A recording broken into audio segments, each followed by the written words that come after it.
Promo pembukaan EcoSave, harga murah, buy one free one. Jimat kau, harga gempak serendah 10 sen pun ada. Beruntung ya orang Rawang, cawangan baru EcoSave Kundang akhirnya dah buka kat tempat korang. Kita orang memang familiar dengan EcoSave ni. Setiap kali nak beli barang keperluan dapur ataupun barang keperluan berniaga, mesti datang ke sini. Beratur panjang. Untuk 1000 pelanggan terawal, korang boleh dapat bihun ni 10 sen je. Betul tak, Dek?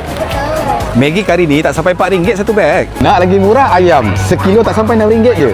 Barang basah diorang ni fresh tau daripada nelayan. Sayur dia pun fresh dari kebun. Memang banyak lagi promo menarik. Korang boleh jumpa kat sini. Harga murah kau. Antaranya bawang ni RM1 je sekilo. Ikan bilis, ubi kentang, kobis, barang basah lain pun serius murah. Buy one free one pun ada. Contohnya santan ni RM2 lebih je dapat 2. Sarden dan roti pun tengah promo. Ada lagi sabun, Dettol, shampoo pun tengah ada buy one free one juga. Ada lagi promo gempak. Satu carton air tin ni tak sampai RM10. Milo dan Nescafe ni pun tengah murah. Biskut ni pula tak sampai RM2 pun. Sabun basuh baju, tisu pun tengah promo. Beras dia pun harga gempak. Sementara tengah promo ni, korang kena datang tau. Kalau korang nak shopping dengan harga murah, jom datang ke EcoSave Kundang Rawang.